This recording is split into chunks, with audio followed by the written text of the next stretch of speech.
Somewhere in Britain, in 1974, a mother stood at the cooker at 5:30 with the radio on, and by 6 o'clock, the whole family was sat around the table eating the same dinner that every other family on the street was eating that same night, more or less, because in those days, the country ate together. 6 dinners. That is what a British family made, over and over, through the 1970s, in a kitchen with a pressure cooker hissing on the back ring and a tea towel over the oven door. Not a takeaway, not a ready meal you fired at the microwave, because most homes did not have one yet. 6 specific dinners that meant home, that meant it was a weeknight, that meant everything was as it should be. And by the time we reach the last one, you're going to remember a smell, a particular smell, that could fill a whole house and tell you from the top of the stairs exactly what was for tea. Number 1. The Vesta curry. For millions of British families, this was the first curry they ever tasted, years before there was an Indian takeaway on every high street. It came in a box, made by bachelors, and it had arrived in Britain back in 1961 as something thrillingly exotic. Inside were sachets of dried powder and a little bag of hard, crispy noodles, and you added boiling water and waited, and out of the packet came something that felt, to a family who had grown up on plain meat and 2 veg, like an adventure to a faraway country. What almost nobody admits now is that it tasted more like Britain than Bombay, mild and sweet and strange, with those crunchy fried noodles scattered on top. But on the night your mother made a Vesta, something was different. The kitchen smelled of somewhere else. You felt worldly and daring, eating it in front of the television. It was the taste of a country just beginning to look outward, and it came from a cardboard box. The next dinner came with a genuine element of danger. Number 2. Boil-in-the-bag cod in parsley sauce.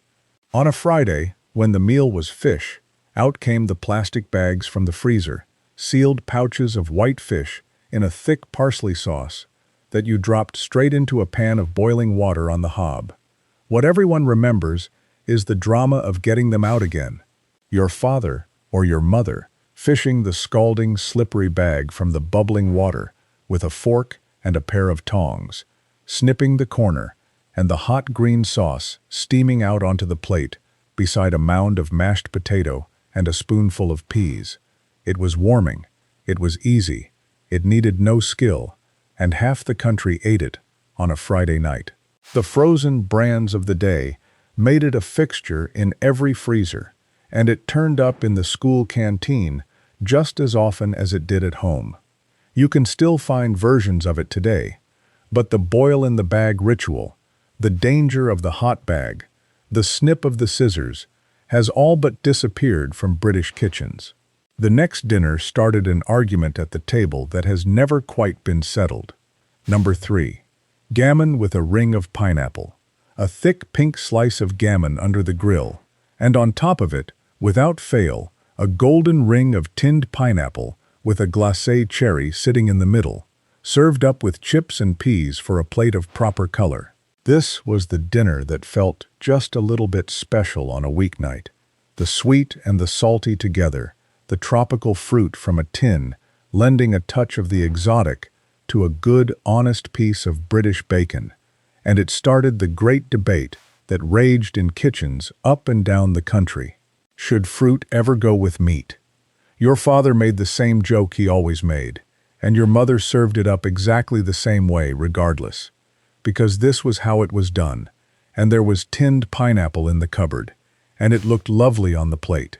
The pineapple came out of the same tin that topped the cheese and pineapple hedgehog at every party, a tin that seemed to live in every British cupboard through the whole decade. The next dinner was the one that used up everything left over. Number 4. Mince. Good cheap mince, browned in a pan with an onion, was the backbone of the British family week, and from that one pan came half the dinners of the decade. On a Monday, it might be cottage pie, the mince under a lid of mashed potato, with the fork lines run across the top and browned under the grill. Another night it was mince and onions with a mountain of mash, or it went into a pie, or later in the decade, as the country grew a little more adventurous, it became a spaghetti bolognese, though your father called that foreign muck and asked where his proper dinner was. What everyone remembers is that mince stretched. A pound of it fed a family, because money was tight through those years of strikes and shortages and prices going up and up. Your mother made it go round, thickened it, bulked it out, and nobody ever went hungry. Before we go on, I want to ask you something. One of these dinners is not really a meal in your memory. It is your mother standing at the cooker with her back to you, making not very much go a very long way. Tell me in the comments which dinner just brought her back. I read every single one. The next dinner only came out when people were coming round. Number 5. The prawn cocktail. This was not a weeknight dinner.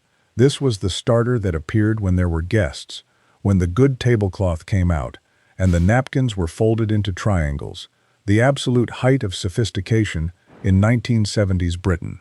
Prawns on a bed of shredded iceberg lettuce in a tall glass, covered in a pale pink sauce your mother made herself from salad cream and tomato ketchup with a squeeze of lemon, a sauce that everybody knew as Marie Rose.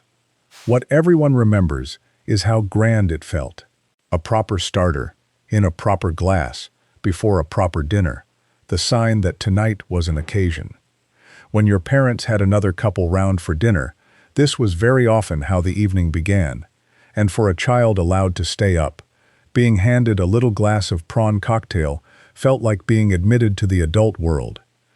It was glamorous and colorful, and, for good reason, it never entirely went out of fashion.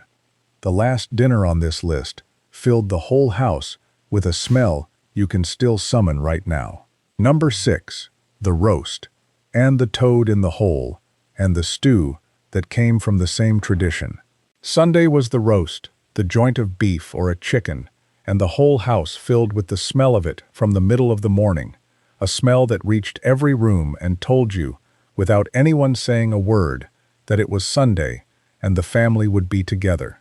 And what your mother made from a batter, poured sizzling over sausages into a hot tin, was the toad in the hole that fed you midweek, the Yorkshire pudding, risen golden and crisp at the edges.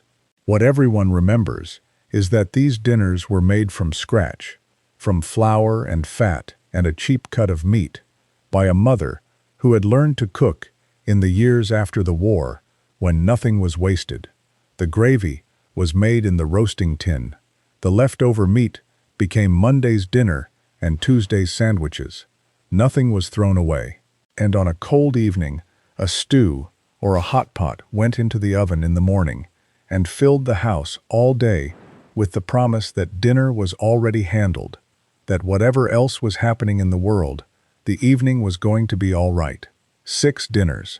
The Vesta curry from a box, the boil-in-the-bag fish on a Friday, the gammon with its ring of pineapple, the mince that stretched to feed everyone, the prawn cocktail when guests came round, the roast that filled the house on a Sunday.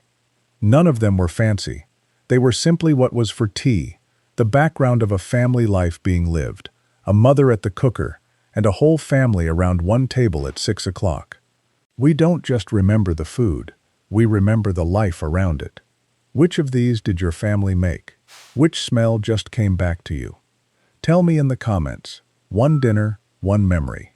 Subscribe, because there is a great deal more of this country left to remember.